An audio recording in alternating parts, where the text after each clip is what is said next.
Bwana Yesu asifiwe mtumishi wangu. Amina, Bwana Yesu asifiwe. Amina. Kwanza kabisa umependeza sana. Asante, nashukuru.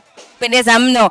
Mtumishi wa Mungu, wewe ni mkongwe katika tasnia ya muziki wa Injili wa muda mrefu sana. Tunatamani sana kuweza kufahamu siri gani ambayo imeendelea kukufanya unaendelea kuwa bora. Sio tu bora kwenye uimbaji ama kwenye kufanya kazi ya Mungu, lakini pia bora hata tukikuangalia na vitu vingine kama hivyo.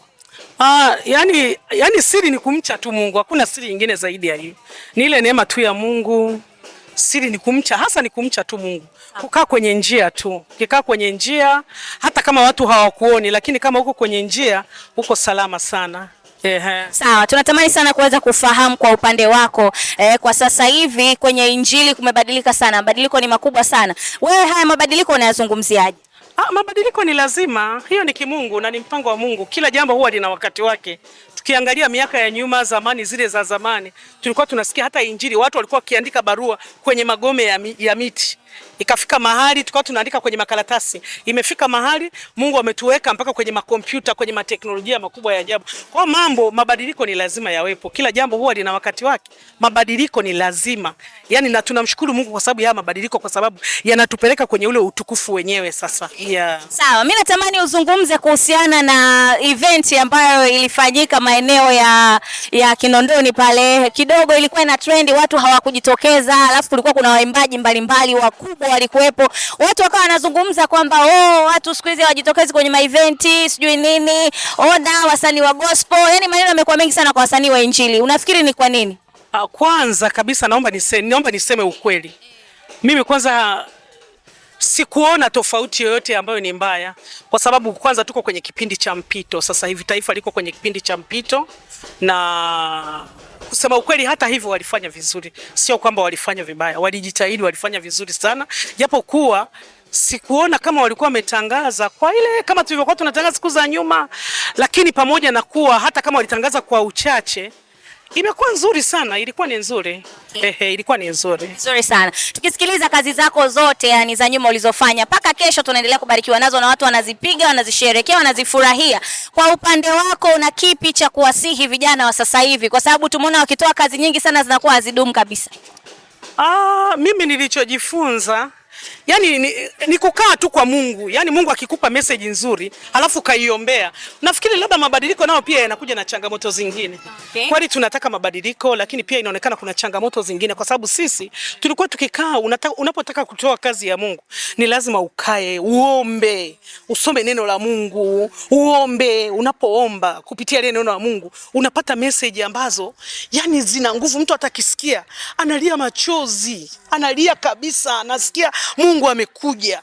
Ni kwa sababu tulikuwa tunakaa na kutulia sana. Labda siku hizi kwa sababu ya changamoto ya maisha yanavyotupeleka mbio, mabadiliko yamekuja na mambo mengi, ndio maana unakuta wakati mwingine hatuna muda wa kutulia sana labda magotini, hatuna muda labda wa kutafuta ujumbe kwenye neno la Mungu, kwa sababu neno la Mungu linaishi.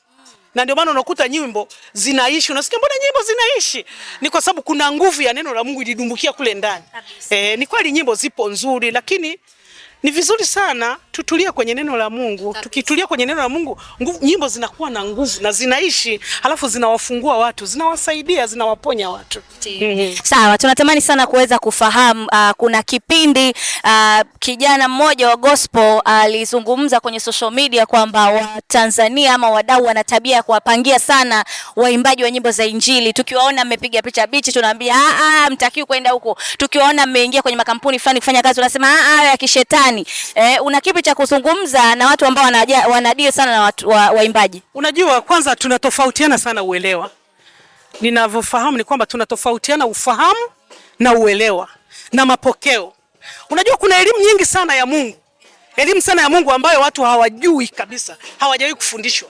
Unakuta kuna wengine wakienda wanafundishwa labda uzinzi ni dhambi. Kwa unakuta mtu anajua tu uzinzi ni dhambi, ulevi ni dhambi, labda lakini kuna vitu vingi sana vibaya. Kwa mfano, mtu anakwenda kanisani kila siku lakini una chuki mbaya sana. Unamaliza mwenzio, wewe ni mtumishi, wewe ni mwimbaji, wewe ni mchungaji, wewe ni muombaji, lakini una chuki.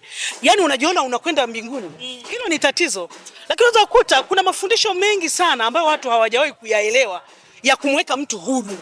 Na ndio maana nimesema hivi, tunatofautiana sana uelewa. Kwa mfano mimi nimepiga picha labda na nani sijui, au sijui na nani sijui, hiyo hata isaidii, kwa sababu Mungu ni Mungu wa wote wenye mwili kabisa. Mungu ni Mungu wa wote wenye mwili kabisa. Tunatamani pia kuweza kufahamu hasa kitu gani ambacho unatumia wewe katika utunzi wako, kwa sababu tunaona kuna baadhi ya waimbaji ambao wakija kuuliza nataka kuwa nani, nataka kuwa kama Jenny Miso, nataka niwe natunga kama yeye, nifanye muziki kama yeye. Unatumia nini ukitunga nyimbo? Kusema ukweli, mimi napenda sana ibada. Mimi ni mtu wa ibada sana. Napenda ibada, napenda kusoma neno la Mungu, napenda kuomba sana, napenda kujifunza neno la Mungu, kwa sababu ninaona neno la Mungu ndio linanisaidia, neno la Mungu ndio linafungua vitu vingi sana kwenye maisha yangu. Kwa hiyo hata uimbaji wangu, hata nyimbo zangu huwa napenda sana zitoke katika nguvu ya neno la Mungu, kwa sababu vinapotoka katika nguvu ya neno la Mungu watu wanafunguliwa, wanaponywa, na unasikia kabisa, mtu akisikia anabadilika kabisa, anasikia kuna kitu kimetokea kwenye maisha yangu.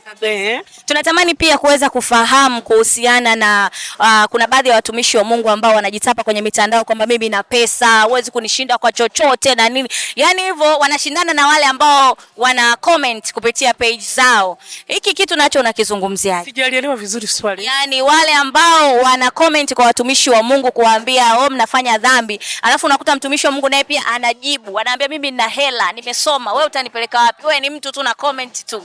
Yaani kuchukulia kama hiyo. Kuna mchungaji mmoja, siwezi kumsema kabisa, aliwahi kugombana na mtu anaye comment, akaambia mimi nina hela, wewe utaniambia nini? Toka huko ka comment huko kwingine. Labda hao wanajuana sasa, lakini au labda wana mambo yao, ni Waarabu wa Pemba. Na siwezi kuongea kitu kwa sababu sielewi, inaonekana ni kama kuna mzizi huko hapo. Labda wana mambo yao, wanajuana wenyewe huko, walikuwa wanapeana dawa zao hapo. Sasa nyinyi mnaachwa hewani mara kwa sababu hakuna logic.